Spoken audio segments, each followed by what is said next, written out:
Seja muito bem-vinda a mais um podcast da Fique Bem. E hoje eu estou aqui com umas convidadas incríveis.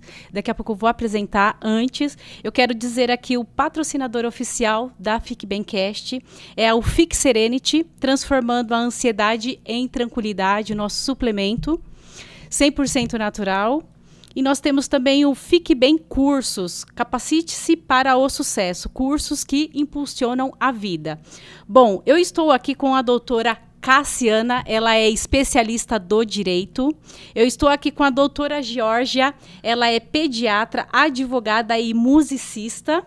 E eu estou aqui com a Luciana, ela é mãe atípica e ela é profissional da educação física.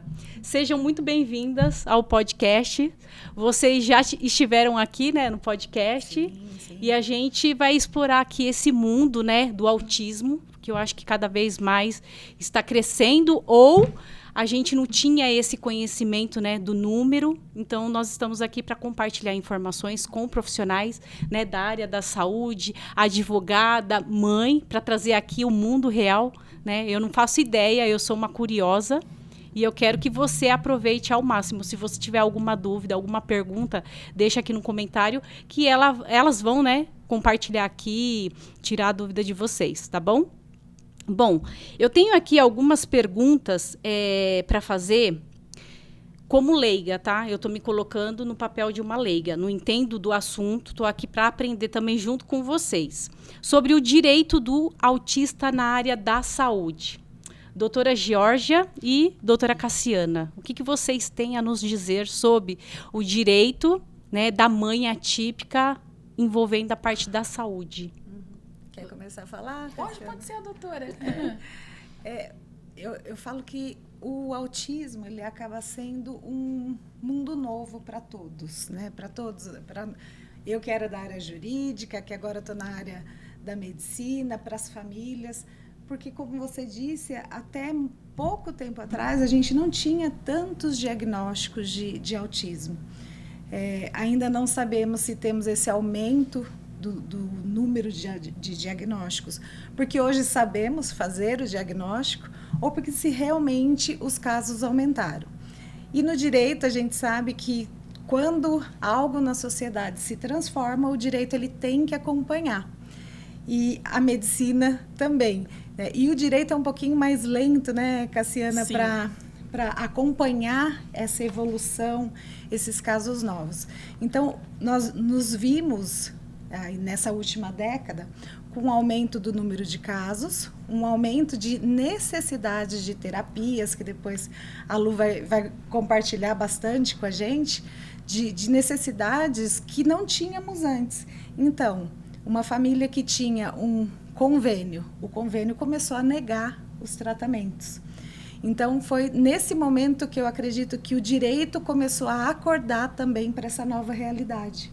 Porque os casos chegavam, os problemas surgiram e nós não tínhamos esse respaldo jurídico. Como, né, hoje temos um pouquinho melhor, mas nós não tínhamos isso. Eu tenho um sobrinho que tem um autismo, que, né, já comentei dele aqui, o Lucas. Ele está com 13, vai fazer 14 anos agora. E o Lucas foi um dos autistas que teve negado direito a professor. Na época a gente nem falava, né, do acompanhante. Precisava de um professor ao lado. Ele tinha negado as sessões de fonoaudiologia. E tudo isso eu precisei entrar com ação judicial e, pasmem, tivemos a negativa na primeira instância, na segunda instância só foi modificado depois na terceira instância. Então, eu estou falando, o Lucas tem 13 para 14 anos, eu estou falando de uma realidade de 7, 8 anos atrás. E acho que a Cassiana pode trazer para a gente agora como que está hoje, né, essa evolução, porque temos muitas leis e uma coisa que é interessante, eu como fico, né, permeando entre as duas áreas, eu percebo que os médicos também não têm conhecimento dessas leis, não sabem como encaminhar, não sabem como fazer um relatório. Um laudo, né? Um laudo. Existe essa dificuldade ainda de adequação dos dois lados. Então, estamos caminhando lentamente, mas ainda precisamos de muitos ajustes, né? Sim.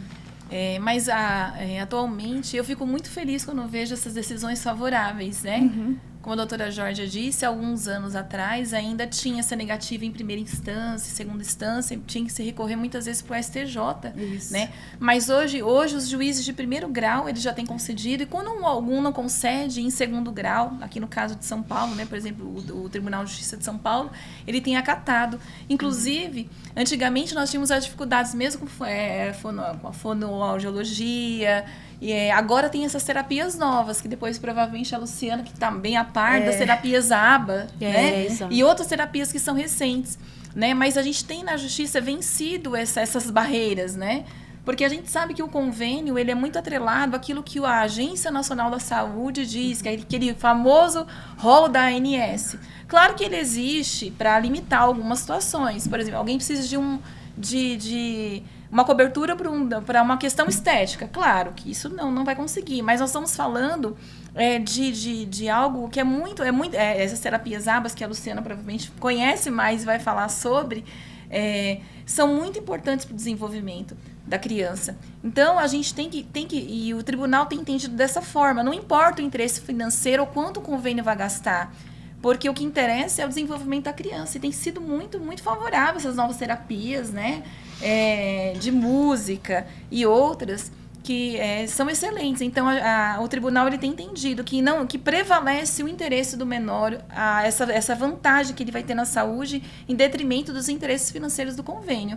Então, hoje, em primeiro grau e segundo grau, a gente já tem conseguido essas decisões favoráveis, e eu fico muito feliz de ver que o tribunal tem se adequado, né? Sim. Só que depois nós vamos falar, as mães que nos procuram, elas vêm muito desinformadas, né? Muitas pessoas falam, olha, mas eu só liguei no convênio e no convênio me negou. E tem todo o procedimento, né? Porque um médico tem que requerer, como a doutora falou, muitos médicos têm dificuldade até de fazer um laudo, né? Mas precisa que se tenha um laudo médico, o médico tem que pedir lá, olha, precisa da terapia ABA, precisa de terapia com musicoterapia, o médico vai dizer, e aí tem um procedimento correto, que a pessoa tem que ir no convênio e tem essa negativa, né? Mas eu só liguei, eles falaram que não.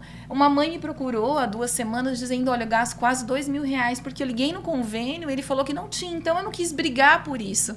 Mas ela sequer sabia que tinha que se requerer no convênio médico, ter essa negativa, e com essa negativa a gente pode propor uma ação judicial. Então eu orientei ela a falar com o médico, pedir um laudo e vou acompanhá-la no sentido de fazer esse requerimento, né, de forma escrita, por e-mail, que seja, e com essa negativa a gente vai ingressar com uma ação, porque não é justo a pessoa custear 2, 3, 4, 5 mil reais, se o plano ele pode dar, né, mesmo que judicialmente, com uma medida judicial, esse direito a essa criança, né? Porque o que importa é o desenvolvimento da criança, né? Sim. E é isso. E esse time, uma coisa que a gente sempre conversa, até naquela nossa roda de conversa trouxemos isso, o que é importantíssimo para o paciente autista.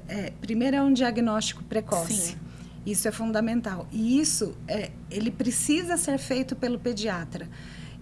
Eu falo que é uma luta, é uma briga constante com meus amigos, meus colegas de profissão, porque eles falam, não, quem tem que fazer o diagnóstico é o neuro. Não, o neuro ele vai avaliar qual é o nível, ele vai fazer uma outra avaliação da criança, mas o diagnóstico, a desconfiança, é o primeiro né, contato. O primeiro contato é feito pelo pediatra.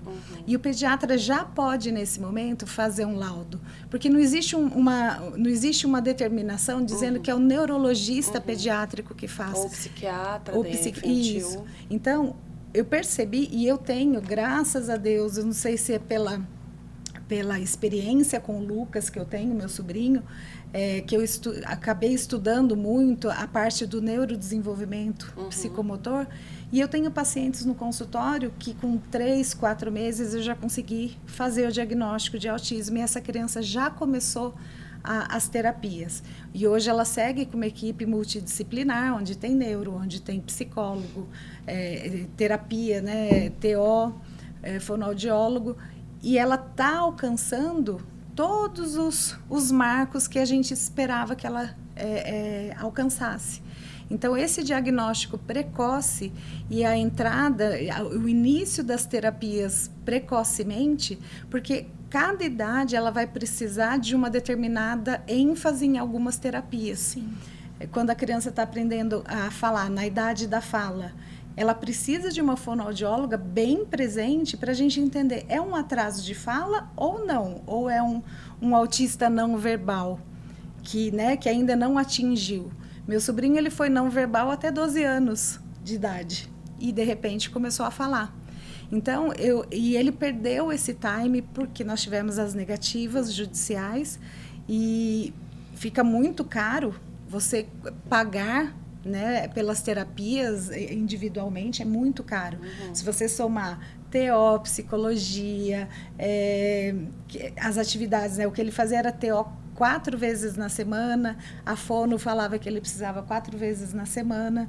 Então, ele demorou para ter o diagnóstico e demorou para ter o acesso às terapias. E começou a se desenvolver mesmo em torno de 10 a 12 anos de idade.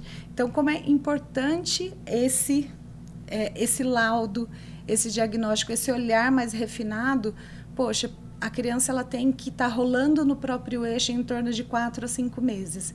Por que ela não está rolando? Ela tem que sentar sem apoio até o final do 6º mês, se foi um bebê de termo. Por que não sentou? Vamos estimular? Vamos pedir uma fisioterapia para ajudar a fortalecer? Fez a físio, não melhorou, continua com uma hipotonia? Tá, tem contato visual, não tem? Então, eu consigo avaliar no consultório várias coisas que a gente já consegue ajudar essa criança a ter esse respaldo. Eu queria até que a Lu falasse um pouquinho disso, da dificuldade do diagnóstico, né, primeiro, e do acesso às terapias. Eu lembrei do seu caso, do último regressivo. Exatamente. Bom, obrigada, né? Eu vou dar uma encurtada na minha história, mas o Rafa, ele teve autismo regressivo, que ele teve todos os marcos do desenvolvimento, até falar, ele falou. E né? depois regrediu. E aí teve a regressão, que é onde os pais entram na negação. Foi o que a gente conversou, Isso. né? Até 1 ano, né, Lu? Que ele estava se desenvolvendo. Ele se desenvolveu até 1 ano e meio, 1 ano e 7 meses, mais ou menos, né? E aí foi quando, em fevereiro, ele faria 2 anos em maio. Foi quando, em fevereiro, ele foi para a escola. Ele estava com 1 ano e 8, mais ou menos. Foi quando eu comentei com a babá, falei, que estranho, o Rafa parou de falar. Uhum. E aí ela falou, nossa, é mesmo. E a gente tem os meus 2 filhos mais velhos, então ele já cumprimentava, já fazia toda essa parte social, Sim. né? Uhum. Meus filhos chegavam da escola, eles, oi, e sempre com muito contato visual. Uhum. Sim. Aí parou de falar, só que ele continuou com contato visual, porém na escola, como é o período que ele fica mais tempo, né, a escola me chamou e levantou algumas questões, né, vaga o olhar, não olha quando é chamado, e aí você fala, poxa, mas ele veio num processo de desenvolvimento normal, entre dentro aspas, da típica, né, dentro de uma criança típica, e você fala, meu Deus, como assim? O que aconteceu, né? E aí foi onde começou a nossa jornada, né? Não vou nem falar luta, guerra, não. Mas começou a nossa jornada. Porque, ele não é. Não, mas ele vai voltar. Vamos estimular, né? Aquela esperança da criança tá sempre com atraso por conta dos pais, de falta de estimulação. Só que ele veio com todo o processo. Rolou, sentou, engatinhou, andou. Com 1 ano ele entrou no aniversário dele andando. Falou, começou a falar várias palavras, assistindo a televisão. Então, isso é um baque para os pais, né? Porque é o que a gente conversou. Quando você tem esse diagnóstico precoce... os pais já entram num processo mais precoce de aceitação, né? E de não negar aquilo, que aquilo está acontecendo dentro da sua família. E a gente passou por todo esse processo, eu não vou falar dele hoje, né? Hoje não é o tema, mas a gente tivemos processo de negação, de luto e de aceitação depois. Mas a importância do laudo é interessantíssimo, né? Porque a maioria dos médicos não tem a informação. Não. E assim como a humanidade não tem a informação. Exato. Então, quando a gente fala no mês de abril a conscientização do autismo, a gente não precisa conscientizar as famílias atípicas, e sim as famílias que não têm essa questão na sua família, né? E é muito difícil, aquela coisa, né? Aquela criança que tem, aquela família que tem um filho problemático na escola. Vai ter a semana do bullying. Aqueles pais não vão. A família que precisa ouvir não vai, né? E então, e essa parte de conscientização cabe muito a todos os profissionais, às famílias, aos vizinhos, às escolas. Então, a conscientização ela precisa acontecer no âmbito da sociedade, como um todo, né?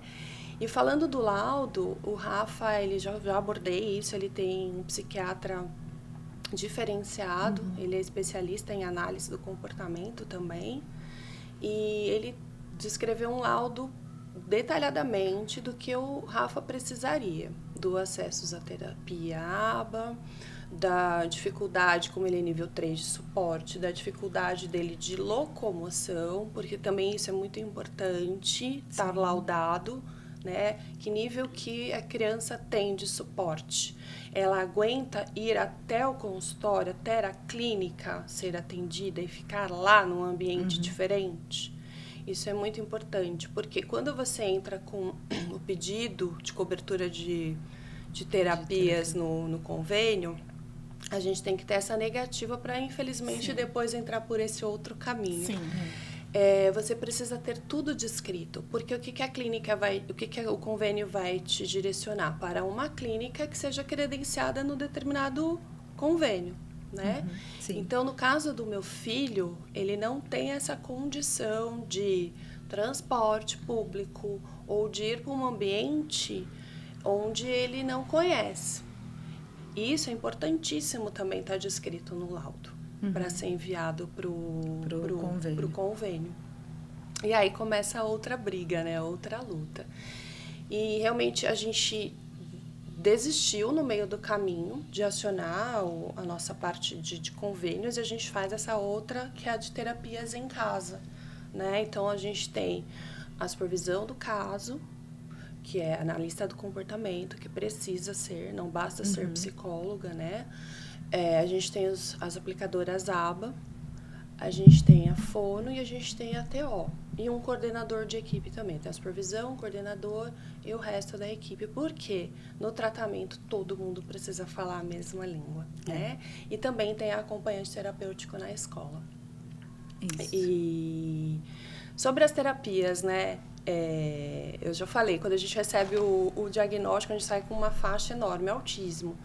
E a gente vai buscar, né, a melhor terapia para o seu filho. E, infelizmente, acho que em todas as profissões, a gente não consegue logo de cara isso, né? Existe a ciência ABA, que são essas práticas comprovadas, né, por evidências científicas, pesquisas e tudo mais, que precisam, dependendo do grau da criança, das necessidades da criança, ela vai estar sendo direcionada para aquele tratamento.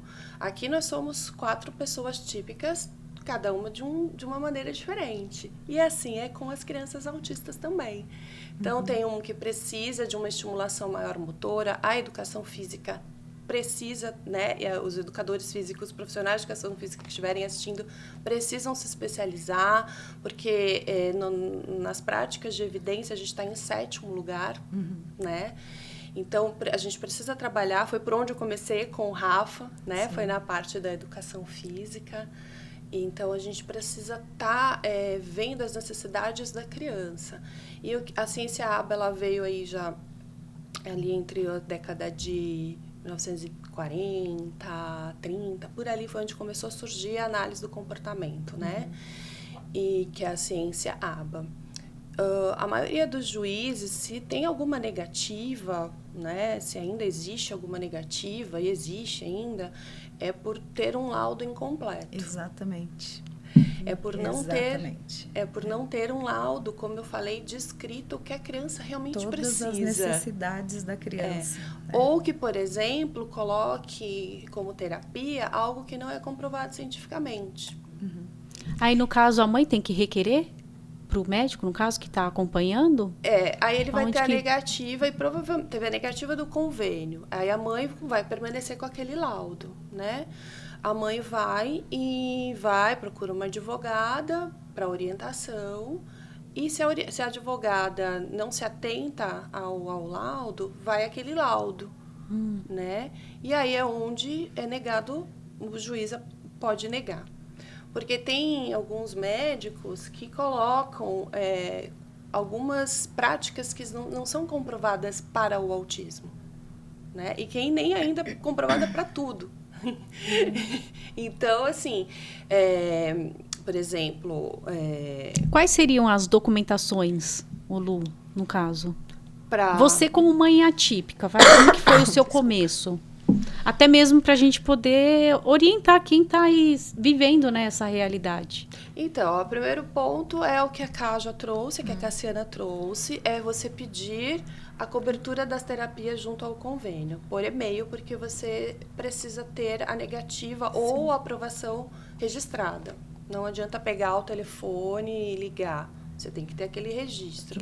Tá aprovado, você tem direito às terapias, ou você vai na clínica que a gente vai determinar, ou a gente vai fazer o reembolso. Mas primeiro precisa Isso do laudo do médico. Do laudo médico. Médico. E um laudo bem específico, né? O laudo do Rafa, ele tem, acho que, mais ou menos 2,5 folhas.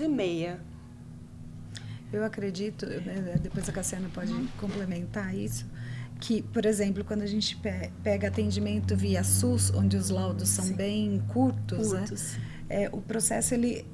assim, a gente tem no processo, normalmente se pede uma liminar, a gente pede para o juiz se manifestar ali imediatamente quando entra com a ação. E quando a gente tem um laudo que não é adequado, aí o advogado precisa pedir perícia em cima daquilo. E a realização, né, que um outro médico avalie essa necessidade apresentada no processo. E a realização de uma perícia não é rápida. Não é rápida, às vezes o custo é alto. Então, o laudo bem feito, ele encurta, né? Ele pula essa parte, porque o juiz ele vai ter todos os dados que ele precisa para avaliar o processo naquele momento. Se a criança é verbal, se a criança é não verbal, qual a medicação que ela toma, qual a dosagem que ela toma, se ela tem distúrbio do sono. Todas essas informações todas no laudo. Essas informações. E aí você faz esse contato com o convênio, recebendo a negativa, é onde você entra aí com aciona o advogado. a ação. Mas algumas mães, quando nos procuram bem no início, como essa procurou, muitas vezes, às vezes até o médico fala para o advogado o que ela precisa. Não que a gente vai dizer, olha, você precisa escrever isso, não. Mas a gente diz, o objetivo é quantidade de sessões por semana ou por mês, que atenda a necessidade. Não vamos falar de rol. O rol diz 10, 20. Não. Quanto a criança precisa? Essa questão do transporte. Quantos médicos, até nas ações contra o INSS, nós temos um médico psiquiatra que fala, mas o que eu preciso colocar no laudo? Não que eu vou dizer, coloque que ele está doente, não, mas eu tento explicar, olha, tem que ser de uma forma, que nem a doutora falou, se não está bem específico, ainda vai ter que passar por perícia, então coloca, tem dificuldade de locomoção? Tem dificuldade, precisa fazer em casa, não precisa? Quantas sessões? São 10 terapias, escreva as 10, coloque o CID. Então, quanto mais completo, mais rápido, né? Claro que muitas vezes o laudo ele é um pouco incompleto, a gente consegue eliminar. Muitas vezes, ali, durante o decorrer do processo, se tiver um documento novo, um laudo novo que precisa de uma nova terapia, dependendo da fase processual, dá para se pedir dentro daquele processo ou de um outro processo. Mas eu vejo com uma possibilidade muito grande de se conseguir isso, né? Sim. Que nem a doutora falou, quanto mais demora, é mais difícil para o desenvolvimento da criança, né? É uma corrida contra o tempo, né? Então, a gente consegue adequar. O importante é não desistir, né? Às vezes a criança fala, olha, algumas coisas eu desisti, tentei eu mesmo. Mas e as crianças que não têm condições? Sim. Então, tem né? criança que nem laudo Não tem Exato, condições financeiras, é. entendeu? Não consegue, porque a gente volta a falar sobre a informação. Os profissionais precisam se empoderar de informações. Medicina, educação, todas essas áreas precisam andar, né? Assim Sim. como a ciência está andando, Sim. assim como a evolução das crianças. E não esquecer que a gente está falando do tempo da criança, que perde-se muito tempo, né? Agora, por exemplo, com os cancelamentos dos convênios, quantas crianças estão sem terapias em casa e as mães entrando em depressão, Exato. em crises de ansiedade, algumas tirando a própria vida, porque infartando, porque não sabe o que fazer. Né? E aí é onde eu entro Muito na sério, questão. né? É muito sério.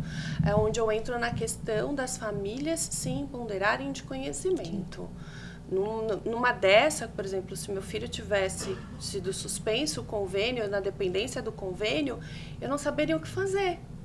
Só que hoje, depois que eu fui buscar, estou buscando conhecimento, hoje eu minimamente consigo atender meu filho. Saber o que fazer dentro de uma sala, numa terapia de mesa com ele, por exemplo. Numa terapia de educação física com ele. Porque dentro da educação física, a gente trabalha a aba. Não é só na mesinha. Né? A gente estrutura a educação física também dentro dos registros, que é o principal fonte ali de dados. Né? A criança melhorou. Melhorou o quê? Quanto? Né? Isso também entra nos direitos. Os pais precisam saber o que está sendo feito com os Precisa mensurar, filhos. né? Precisa mensurar. A Aline manteve 1 minuto de contato visual comigo. Tá lá, 1 minuto. Depois ela ficou só 30 segundos. 30 segundos. Ela acertou 10 vezes, sei lá, mexer no celular. Registro. Gráfico de desenvolvimento. Então, tudo isso, os pais precisam se empoderar e ter conhecimento dos manejos com os filhos, principalmente dentro crianças... de casa, né? Dentro de casa. Principalmente crianças que têm autolesivo, não, como o Rafa tem, heterolesivo, né? Crises. Então, os pais, eu sempre estou batendo na tecla que os pais precisam se empoderar de conhecimento. Verdade. E saber aonde chegar nesse conhecimento. Um conhecimento com propriedade, que é aquilo que a gente fala, né? Trazer a informação para as pessoas. As famílias precisam buscar as informações nas fontes corretas. Exato. Porque falar todo mundo fala, né? Mas falar com propriedade são poucos. E conhecimento técnico, né, também, né? Porque transforma a vida. Ô Lu, aproveitando o gancho, a gente estava até comentando aqui nos bastidores, você estava falando sobre a questão da vaga, né? Eu falei assim, eu não sei. Às vezes eu peguei uma vaga sem ter esse conhecimento. Né? Que tem direito, né, o Lu? Sim, hoje alguns lugares, principalmente em capitais, São Paulo, shopping, né, tem a vaga do símbolo do autismo, né? Tem. Mas assim, por exemplo, o meu filho já entrou em crise por ele estudar numa escola onde tem um estacionamento céu aberto, onde tem um comércio, né? Então, a gente sempre parava naquela vaga PCD. E aí, um dia, não tinha nem próxima. Porque às vezes eu estava ali ocupada, eu ia para a próxima. E teve um dia que não teve nenhuma próxima. E ele entrou em crise. Como eles têm essa rigidez comportamental, até isso, mudar o trajeto, mudar o lugar onde você vai parar o carro, ele entrou em crise de autolesivo, né, de choro. E aí, quem está do lado de fora não entende. Mas aí é uma coisa muito importante. As pessoas não podem tomar a vaga de PCD. Né? Viu, gente? Vocês que estão nos vendo e nos ouvindo, eu posso já ter pego a vaga sem essa informação. Agora eu já sei dessa informação. Né? Já chega o preconceito das pessoas, porque quando vê uma criança fala, nossa, é manha, isso aí é porque não sabe educar, não sabe o que se passa com a criança. Exatamente, só que aquela alteração do comportamento vai aquilo ali vai afetar a criança. E o Não é uma vaga, mas para a criança é muito importante. E o mais exato. interessante, se a criança está chorando, para o autismo, nesse momento eu não posso reforçar esse comportamento. Então, eu não posso nem fazer contato visual com ele nesse momento. Nesse momento. E aí, se você tá passando do meu lado e não sabe que o meu filho é autista, ele tá naquele choro, Exato. né? E a mãe não tá nem olhando, a pessoa vai falar, nossa, Que mãe, que né? mãe é essa? Que mãe é Não essa, fala exato. nada. Enfim, então, esses manejos, a sociedade precisa. Outro dia o Rafa estava entrando na escola que ele estuda hoje e ele pegou na blusa de uma pessoa. Por quê? Ele queria atrasar a entrada dele na escola. Porque lá ele sabe que tem demandas, né? Ele sabe que tem que cumprir... Desafios. Ele sabe que tem que cumprir todo, né, todo o processo dele lá. E a pessoa deu a maior atenção. Obviamente, se alguém pegar na sua blusa, do nada, você vai falar, opa, não, mas tudo bem, oi. E aí, o que a gente está fazendo nesse momento? Validando aquele comportamento, né? Sem saber, né? Sem saber. Sem saber. Então, isso é a questão dos direitos das famílias de se empoderarem em conhecimento. Esse treino parental das equipes precisam acontecer. As famílias precisam ser treinadas pela supervisão do caso de como lidar com os comportamentos e problemas que a criança tem. Sabe, Lu, que depois daquela nossa roda de conversa no condomínio, eu comecei a analisar, porque eu atendo muitos pacientes autistas e me identifico muito com as famílias atípicas, e eu percebi que na pediatria nós não temos essa estrutura de atendimento. Não existe um material para isso, um preparo para isso. E depois que você trouxe os dados, ela trouxe muitas informações ali de dados, de reavaliação dessa criança, como ela está respondendo.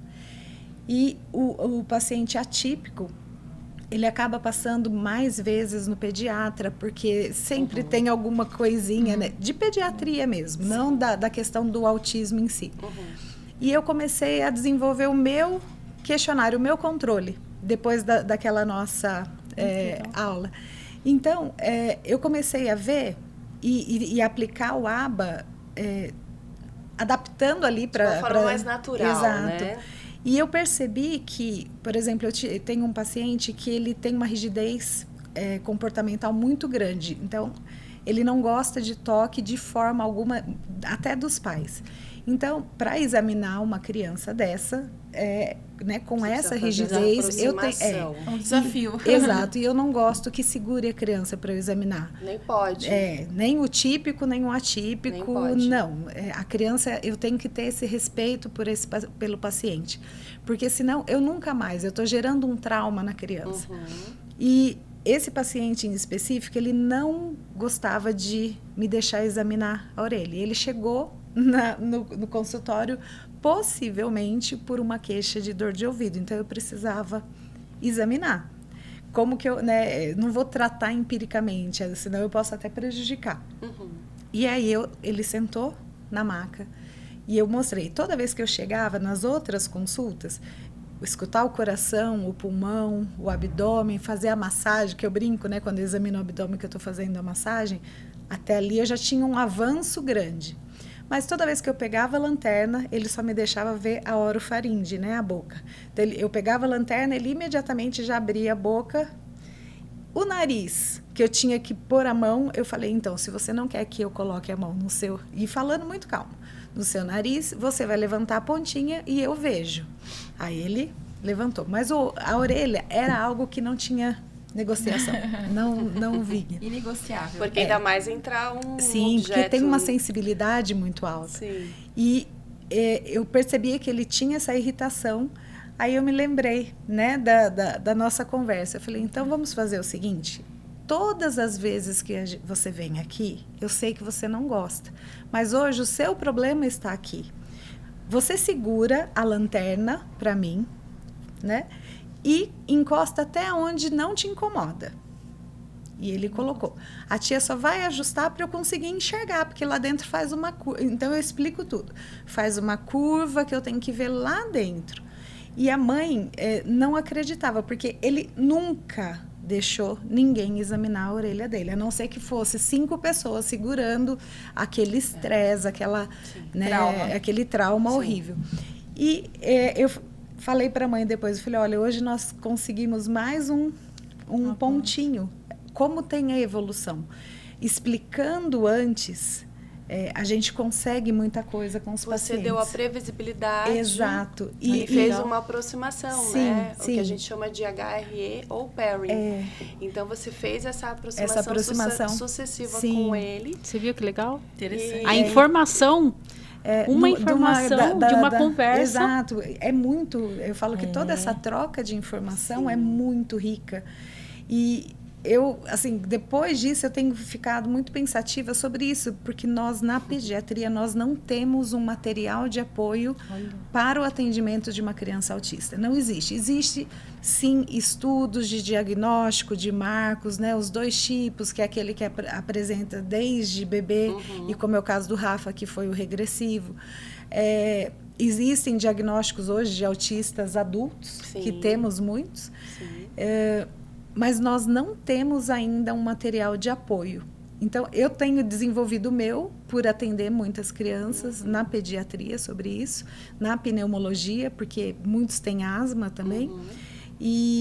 Mas nós não temos. Então, essa troca de experiência que vai fazer surgir, né, esse embasamento científico para o atendimento pediátrico. E nada mais, com a sua experiência, você está criando os seus registros. Sim. Né? Sim, você está fazendo sim. os seus registros, sim. baseando-se na análise do comportamento aplicada, a ABA. Né? E tem uma coisa que eu acho que a doutora traz muito, é essa questão do assentimento, né? De sentir o que aquele ser está na sua frente. Inclusive, eu fiz um curso de prevenção e gerenciamento de crises no ano passado, que fala muito isso. Você não pode fazer essa contenção, né, no indivíduo. Você tem que ser menos invasivo possível. Né? Isso, inclusive, né, fora do país, é questão de você estar cometendo um crime. Né? Então, aqui, o assentimento precisa começar a acontecer. E isso acontece nas suas consultas. Sim. Inclusive, ontem eu levei o Rafa numa consulta e ele estava irritadíssimo, porque você imagina, né? Cheio de ferida na boca, nariz congestionado, tossindo. E aí ele chegou lá gritando, chorando. E o pediatra dele também é muito calmo, muito tranquilo. E aí ele sentou, o Rafa já foi subindo lá, sentou, e aí chorando. E aí eu falei, agora vai vir uma cabeçada. E o médico assim, né? O pediatra, agora vai dar uma cabeçada. Agora vem a cabeçada. Agora ele... Nada. Por quê? Ele entendeu que dali ele sairia melhor. Que o médico, né, que o pediatra que estava ali, né, que ele chama de tio, traria a solução para a dor dele. Sim. Né? Então, isso é muito interessante. E é onde acontece esse assentimento, entender que antes dos direitos existe uma criança, né, que ela precisa ser criança, e a criança vai crescer, ela vai se tornar adolescente, adulto e idoso, né? Então, essa criança, ela precisa ser respeitada, essa criança precisa ser ensinada de uma forma diferente e do jeito dela, né? Porque cada espectro, né? Cada autista vai aprender da sua forma. Sim. E aquilo, eu bato muito na tecla, o registro é fundamental para você saber se aquilo que você está fazendo está funcionando. E também, até na confecção de um laudo, na elaboração de um laudo, eu tendo esse registro, eu consigo fazer um laudo para que... Porque, assim, eu sempre que dei aula no direito, eu falava para os alunos assim, como que você vai falar para o juiz? O juiz não conhece o Rafa, por exemplo. Exato. O juiz não conhece a Luciana, não conhece a realidade. Então, não adianta eu falar assim, o Rafa é autista e ele precisa de terapia. E muitas vezes o laudo vem assim. Vem desse jeito. Eu tenho que apresentar. Né? Eu tenho que apresentar, eu tenho que trazer para o juiz a sua realidade, porque existem muitas informações sobre autismo, muitas. normas, regulamentos dentro do direito. Mas elas têm que ser aplicadas naquele caso concreto. No direito é diferente da medicina. O direito eu tenho tudo, eu pego esse tudo e aplico aqui ao caso concreto. A medicina não, eu tenho que saber tudo de tudo para aquele caso concreto. Então, o máximo que eu souber, o máximo que eu tenho de disponível, eu aplico aqui. E eu tenho que pegar isso aqui, que é completo, com todas as informações, e eu tenho que falar assim, olha aqui, doutor juiz, é essa a realidade. Então, quanto mais detalhes tiver, melhor a gente consegue uma resposta, fazer ele entender. Às vezes eu tinha alguns casos que as partes falavam, né, quando eu era advogada, mas por que o juiz não fez nada? Não é que ele não fez nada, é que às vezes o que nós levamos não era o suficiente para ele entender. Dados, exatamente. E também tem a questão da escola, né, que a gente não pode esquecer, acho que a Ká pode falar um pouco mais sobre o tal parecer 50 ainda está, né, nos trâmites, mas o mais importante é que toda criança, que seja qual a deficiência dela, ela precisa ter a adaptação do material escolar. Sim. E, principalmente, feito esse plano de ensino individual dessa criança, né? Como que vai ser trabalhado? E esse PEI, né, que a gente chama, tem que ser revisado. Olha, por esse caminho não deu certo, vamos tentar isso aqui. Ele não está conseguindo assimilar o que está sendo ensinado.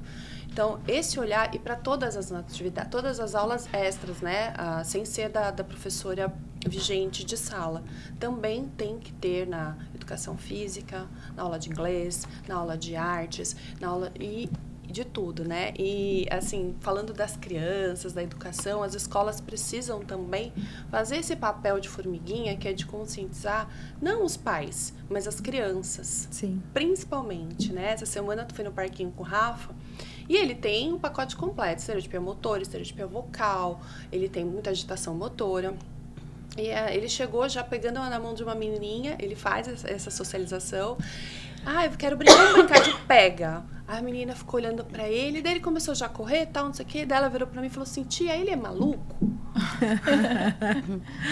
Aí eu falei, não, ele é autista. E comecei a explicar pra ela o que era.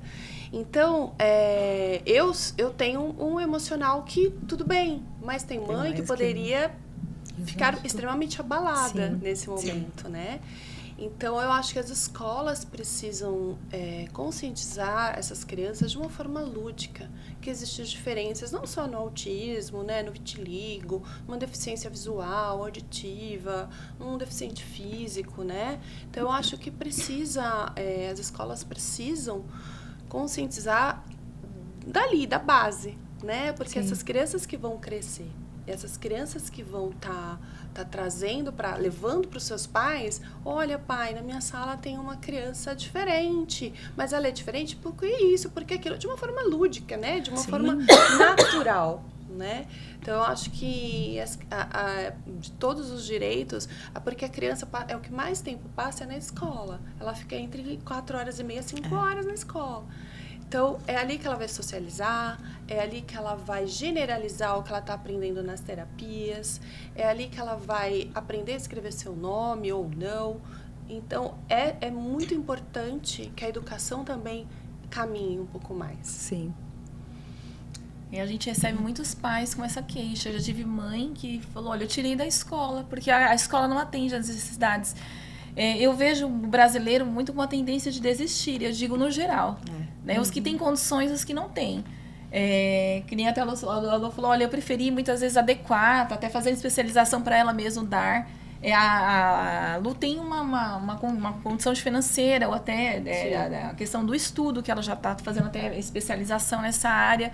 Mas a gente pensa naqueles pais que dependem de um SUS, depende de uma escola pública. Exato. Então, assim, não desistam, busquem informação, né? Principalmente nas escolas públicas, a gente vê liminares para levar a criança na escola, buscar auxiliar de sala, o professor, ou auxiliar de desenvolvimento, qual seja o nome, a necessidade. Então, busquem, não desistam. né? Aí você falando disso, eu falei, poxa, não é só o autista, a mãe também precisa, Exato, né? Precisa. Até mesmo eliminar para o suporte psicológico para a mãe. Sim. Porque em situações assim, muitas vezes os pais não sabem. Nós temos crianças, muitas vezes, que não são atípicas, são típicas, e a gente, em determinados comportamentos, a gente não sabe como reagir, ainda mais em situações, né? Eu acho que até a específicas, família, né? Eu acho que até a família precisa também, né? Porque, assim, suponhamos que ela esteja, sei lá, doente. Impossibilitada. E aí, quem cuida? Quem cuida? Não vai saber. Exatamente. O Né? meu filho do meio vai fazer o curso de prevenção de crises para me ajudar, Olha que legal. né? Porque é isso. Não só a mãe, né? Porque geralmente... Porque aí a coloca mãe- mais sobrecarga na mãe, né? Sim, e vai ter sempre, Sim. né? E essa mãe, ela precisa de uma rede de apoio, essa Exato. mãe precisa de uma terapia, essa mãe precisa de... Por isso que a gente formou o nosso grupo lá, a nossa comunidade no condomínio, para a gente estar no nosso complexo, para a gente estar se acolhendo. Porque precisa dessa troca. O médico passou tal medicação, mas o que vocês acham? E essa terapia? O que vocês acham disso e daquilo? E a gente tem que se fortalecer, né? E a família, não é a família, se não se atentar, ela vai adoecer, né? Desde dos pais, dos irmãos, e a criança fica como? Por isso o ambiente da casa tem que ser o mais leve possível. Além de tudo, eles têm essa... Eu sou profissional de educação física, então eu já tenho uma tendência a falar mais alto. Eu piso em casa, eu falo, opa, pera, segura o tom de voz, porque com essa sensibilidade auditiva, acaba agitando, dá uma agitação nele, e ele precisa extravasar de alguma forma, se autorregulando, e às vezes vai sair um autolesivo ali. Do nada? Não foi do nada. Teve um Sempre tem gatilho, uma né? função. Exatamente, sempre teve um antecedente. Então, pais, se a gente for pensar em direitos, não pensem só nos direitos dos convênios, nos direitos legais, mas pensem num acolhimento, numa consulta, essa parceria com a escola, e vocês se embasarem de conhecimentos minimamente com os manejos com essa criança, principalmente se apresenta muito comportamento problema.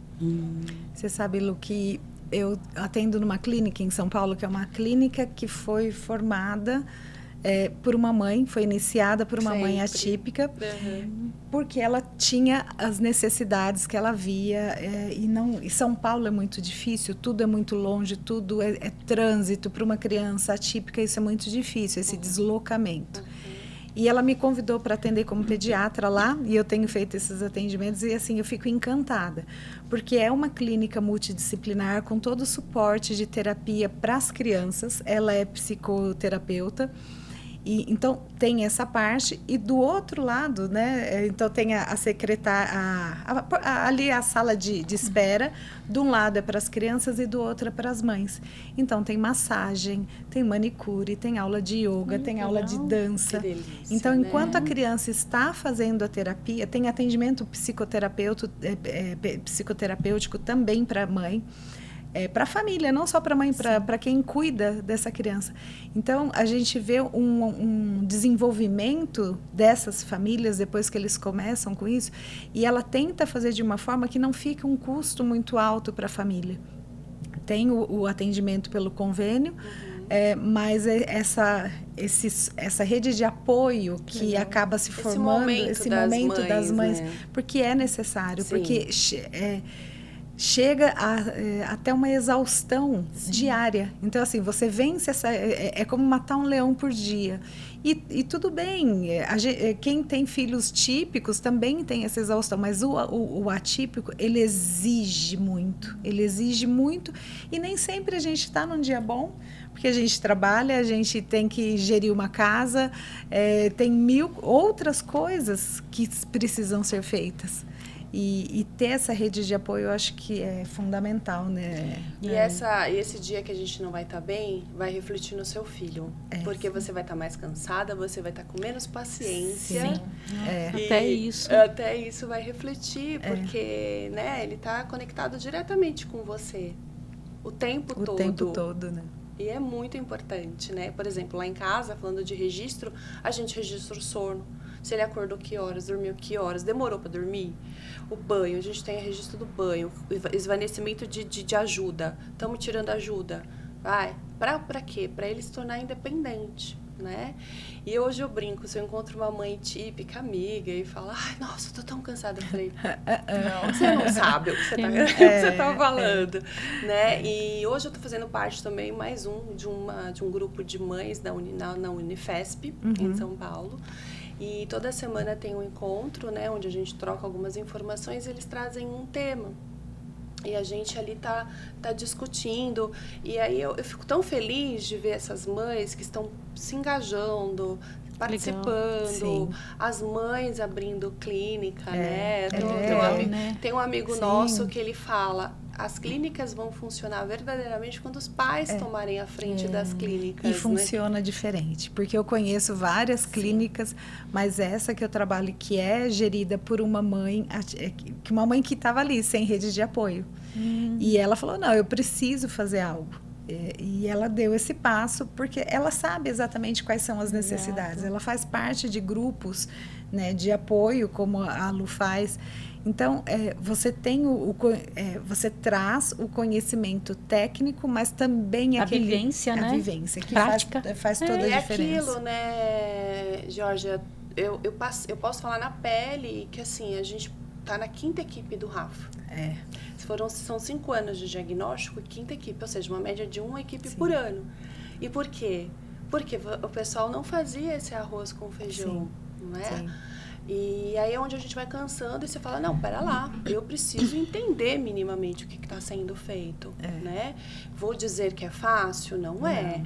Eu, há 50 anos, tendo que assistir aquelas aulas e eu falo um assunto que é totalmente fora da minha área de conhecimento e de atuação, mas a gente precisa se engajar em se ponderar, né? Sim. E é interessante que lá na fala das mediadoras da Unifesp, sim, vocês, mães atípicas, têm mais essa função de levar essa conscientização para as escolas. Sim. Né? Que um dia o tema foi sobre o bullying.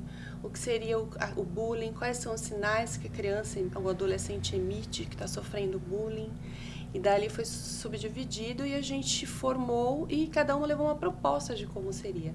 E eu já levei essa proposta de atuar nas crianças, porque é ali que começa.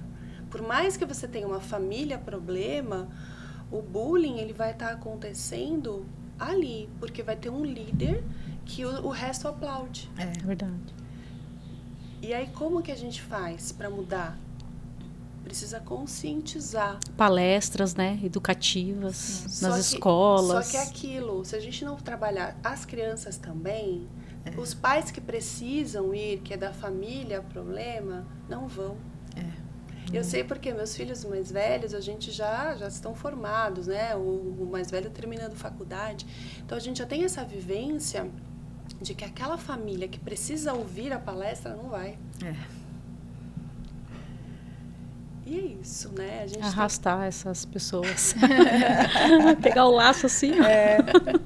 Precisa, viu, Aline? Nossa. Mas aos poucos eu acredito muito na informação, né? Sim, a informação faz toda a diferença.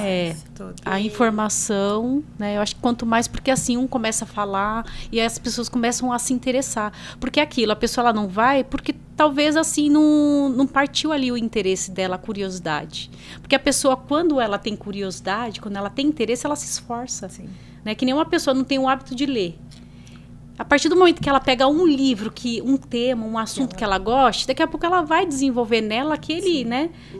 Aquele gostar. A mesma coisa é a informação do autismo, né? É que nem eu, por exemplo, eu não sou mãe, eu não tenho ninguém da família que tem, mas eu me interesso pelo assunto, porque eu me sensibilizo com as mães.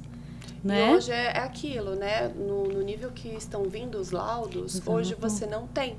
Mas daqui a um tempo, a probabilidade de você ter é grande, né, doutora? Sim. A probabilidade dos laudos, a gente até abordou esse tema de, tem mais autistas hoje? Não dá para saber, né? Não dá. Porém, os autistas não tinham esse laudo, esse olhar de como diagnosticar, e a maioria eram jogados em clínicas como esquizofrênico.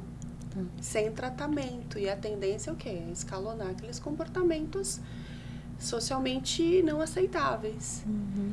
E hoje, graças a Deus, todas as crianças, todos os adolescentes, né? Eu digo mais as crianças porque a gente pensa num autismo nessa estimulação mais precoce, ela tem a capacidade de aprender, de alguma forma. Sim, verdade.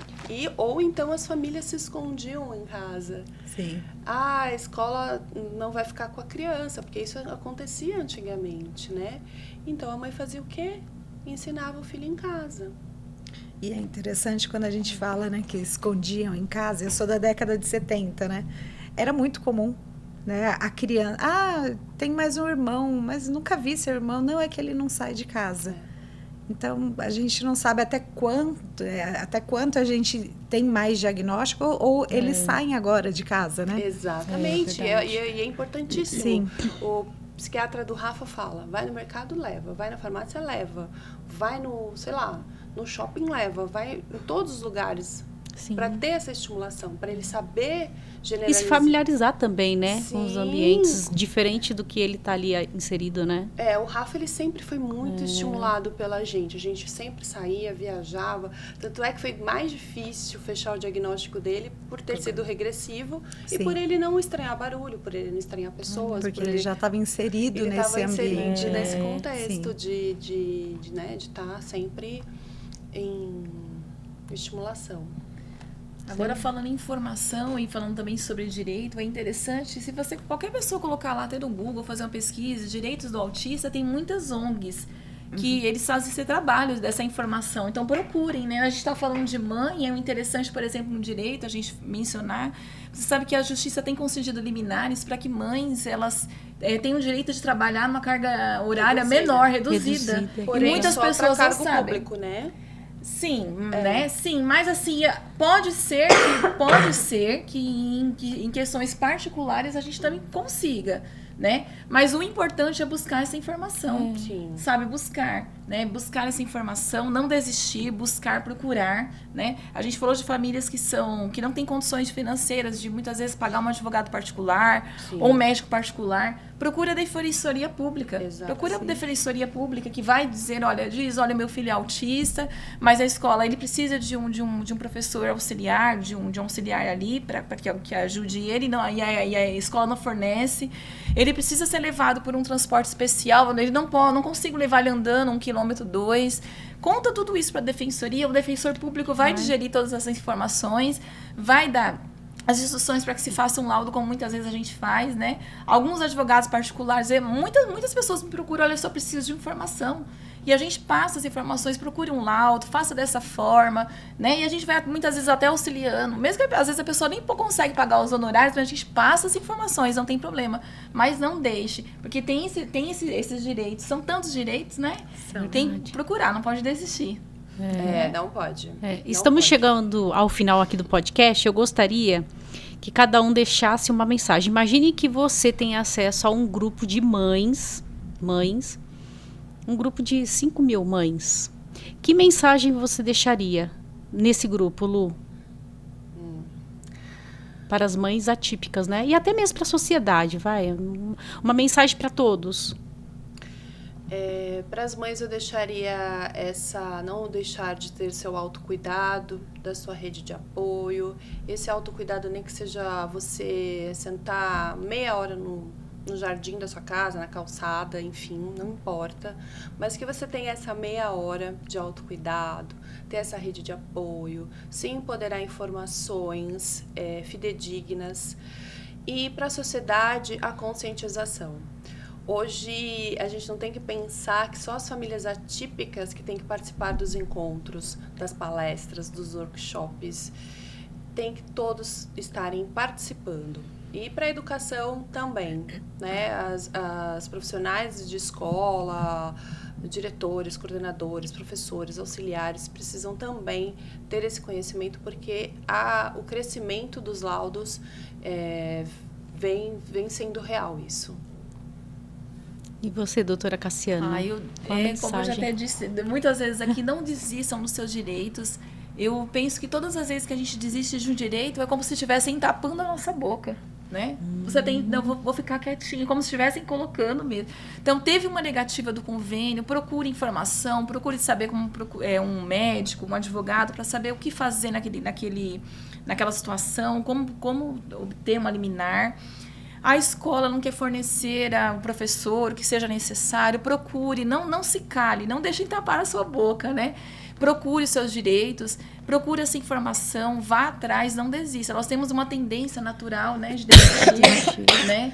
E faça cumprir as leis, né? Procure seus direitos e façam sim cumprir as leis. É isso. Legal.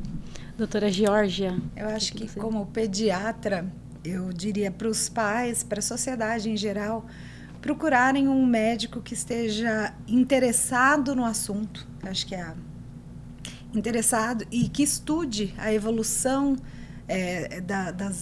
a evolução científica do autismo, né, dos neuroatípicos, dos típicos.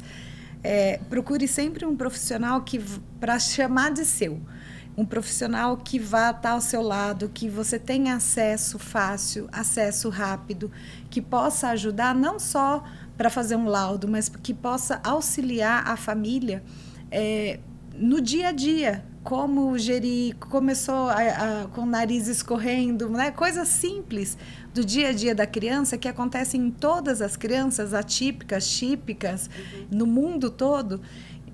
Precisa ter um pediatra, um médico que seja assim, que esteja próximo da sua mão, que é só esticar a mão e ele está lá. Acho que isso faz toda a diferença.